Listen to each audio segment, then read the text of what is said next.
Although I may not be entirely finished with the Dark Knight trilogy, I think I'm going to go for another trilogy from the early 2000s. And since we're expecting Venom in October of this year, I'm going to take y'all back to 2002 when the Spider-Man franchise began with the original classic of Spider-Man 1.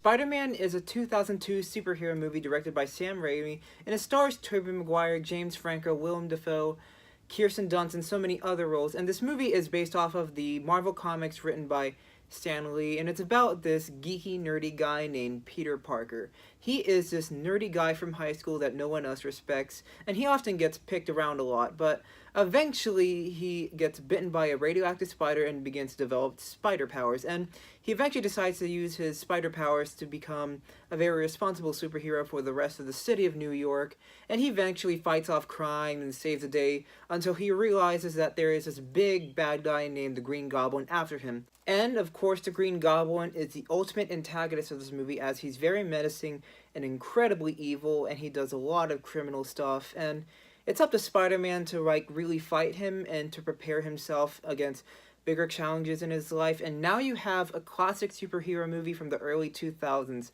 Oh my goodness, watching this movie brings me back so many great memories of my childhood. Before I really begin this review, let me just say that this movie in particular, Spider-Man from the early 2000s, is a movie that really defined my childhood. Now, growing up as a little kid, I had three favorite superheroes: Superman, Batman, and you got Spider-Man. And when this movie came out in 2002, I was about 2 years old. I was about to turn 3, but actually in the year 2002, when I was a little kid, at the age of 3, I had a Spider-Man party, and my birthday cake had Spider-Man and the Green Goblin, and that's kind of the reason why this movie really, really means a lot to me. And although this movie does bring me back a lot of childhood memories, is it any good, and does it still hold up? And the thing is that, yes, it still holds up, and it's still awesome 16 years later. Wait, 16 years later? Since 2002? It's been 16 years old?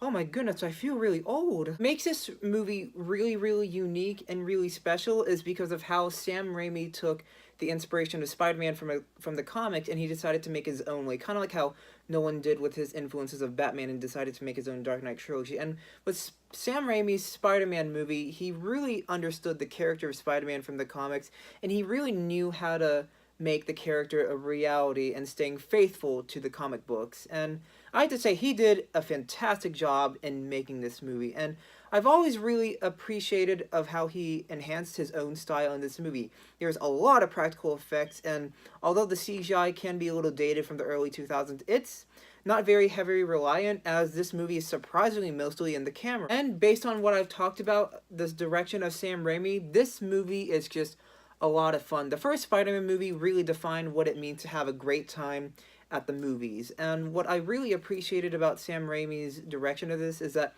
he's serious and not so serious at the same time. And you can have serious scenes that really do, hold up, and you can really feel for the characters, but at the same time, you can have just a lot of fun due to the action sequences and the effects, and even the flexibility of seeing Spider-Man swing all over New York City. And it's a movie that really, that is very simple to understand. It's very straightforward. Every act feels like it is there and it's within the moment. And this movie is also paced incredibly well and very fast, but not to the point where it's like you don't really understand what's going on because it's too fast. The pacing is just perfect. And also, what I really appreciated about this movie is that this movie is just very focused on being a great movie. It didn't have to depend on so many plot holes, that disrupted the pacing of the movie, and you could really pick up. And basically, this movie is also very cheesy. And based on the comics are cheesy as well, but Spider-Man's cheesy in general. The things that really correlate to this movie are the acting and the writing, because I believe that every single character in this movie has a purpose of being in existence in this movie. I really love how each character is developed. I really love the setup for the Green Goblin. I really love the setup for Harry Osborn, played by James Franco, especially Mary Jane, even though she's a little cheesy, with Kiersten Dunst as Mary Jane. But the number one person I really loved in this movie is Tobey Maguire as Spider-Man. And based on this movie review, I'm probably going to have to defend my opinion on siding with Tobey Maguire, because Tobey Maguire for me does represent Spider-Man. Because when you see him in this movie, he really does represent that geek that everyone can relate to. He's incredibly intelligent, but at the same time, he's a social loser. He's a social outcast. He gets picked on by the bullies, with Flash, and at the same time, he really doesn't know how to talk to the girl he loves, Mary Jane. And based on watching this movie, it's a movie that I can really, really relate to, especially with how cheesy these fantasies are of, like, being the nerd in high school and, like, trying to ask out that girl that you had a serious crush on. And that's what I really loved about Spider-Man, and that's kind of the reason why he's one of my favorite superheroes, is because he's very relatable. Because at one point, back in high school, when I was in high school, I was that geeky kid, and Spider-Man was always that hero that I always wanted to relate to. I wanted to have superpowers, not just to be cool as Spider-Man, but also to prove that geeks are really awesome and geeks are really cool. Another thing I really loved about the acting in this first Spider-Man movie is probably Aunt May and Uncle Ben, especially Uncle Ben, played by Cliff Robertson, who gave out an outstanding performance. And you can tell that he was really the biggest supporter of Peter Parker in his younger years. And especially that famous car scene with great power becomes great responsibility. That becomes a very, very important motif throughout the entire movie for Peter Parker, as it begins to motivate him into becoming the person who he is as Spider-Man. People tend to forget about this first Spider-Man movie is just how many practical effects and amount of stunt work that is enhanced in this movie, because those are the things that still keep up for me.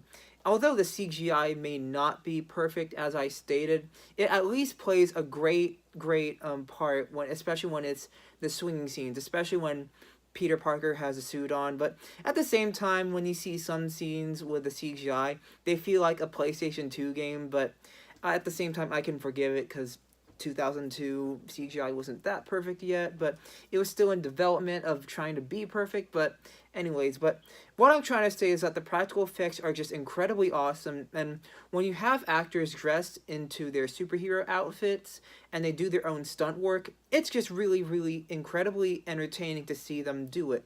And it's something that makes the movie feel more realistic and in the moment than just something that's fully CG'd. And that's what I've always appreciated with the amount of effort put by Sam Raimi and all the actors and the crew of this Spider-Man movie. And one of my favorite scenes is probably the scene where Peter Parker realizes that he gets his spider powers for the first time. It's the scene after the fight with Flash in the lunchroom, and Peter Parker's just going outside and he climbs up. And what I love is that famous music by Danny Elfman where he goes like, done, done. And then later, the camera just tilts and it really feels like Peter Parker is really climbing that building. And it's like a set that was just turned over upside down. And it was just mind-blowing, awesome stuff. Speaking of the soundtrack of Spider-Man, I really, really love hearing the music of Danny Elfman, because this movie movie's music feels exactly like the type of music that I would hear in Spider-Man. And whenever you're reading the comic books, you kind of have that music running through your head. This music also has a very big comic book feel, especially in the opening credits of when they introduce the actors through their main titles. And when you hear the music, you can see the spider and of course the visuals, and especially of how it just increases with its tempo and its rhythm. And whenever it does that type of rhythm, especially with its percussion, it's trying to simulate a spider crawling up or crawling down using its own 8 legs due to its arachnid pose. And that's something I really appreciated about the music. And I also loved how Danny Elfman is someone who understands superhero music. He did the music for Batman in the 80s with Michael Keaton, and he did the Spider-Man movie with Tobey Maguire right now. And just hearing him do both Spider-Man and Batman is a very, very big musical achievement. Now, for the flaws of this movie, these are flaws I can definitely forgive, like what I said with the CGI being a bit of a flaw, where the CGI is not terrible, but you buy into it when it's the swinging scenes, but whenever it gets into the PlayStation 2 mode, that's where it gets a little dated. And another flaw I have is that this movie is just a little too cheesy from time to time. While it's not a bad thing, I don't think I should consider it like a major flaw, but it's something that people can kind of get bothered by and say that that's a thing that was so early 2000s, especially with scenes with the Green Goblin when he goes like, "So long, Spider-Man!" Because this movie does feel a bit Power Rangers-ish, if you know what I'm talking about. And back in the early 2000s, when they were still trying to find its way for superhero movies, that was kind of the way to go. And it's not a terrible thing, but it's kind of just a cringy thing if you think about it. In conclusion, Spider-Man is a movie that is just incredibly fun and entertaining all at the same time. And this is a type of movie that I really wish filmmakers can be inspired by and can look for inspiration from, because as much as I really love the MCU movies, it's just, this movie is really, really special. Sure, I really love Iron Man, I love Thor, I love Captain America, I love Black Panther, I love all those guys from the Avengers, but Spider-Man is just special because it's a movie that not just only understands the comic book of Spider-Man, it's just a movie that just has a great time and has a lot of fun with itself. And that's a thing that filmmakers, especially who want to make superhero movies, are forgetting, is that these movies are supposed to be fun, and they can be dark just as long as they know how to stop being dark, and they know how to contribute its own, tearful moments at the same time with all the fun. And I think the issue is that they are having trouble correlating darkness and fun all at the same time, because my issue with superhero movies lately is that they're so inspired by the Dark Knight trilogy, and I'll admit the Dark Knight trilogy is amazing on what they do for the Dark Knight, for the Batman series, but this is Spider-Man. Spider-Man is a completely different type of character. He's not as dark as Batman, and sure, he has a lot of flaws, but he's a more colorful character with more heart than Batman. And I'm not trying to bash Batman. Batman has a lot of heart, but Spider-Man is just that joyful and fun, and that's just my thing for superhero movies nowadays, especially as we head into the 2020s soon, and I cannot believe we are, but that's just my thing for superhero movies. But overall, based on what I've stated, Spider-Man is a great and enjoyable movie, and it deserves a 9 out of 10. Well, there you have it, folks. That's my review of the first Spider-Man movie from 2002.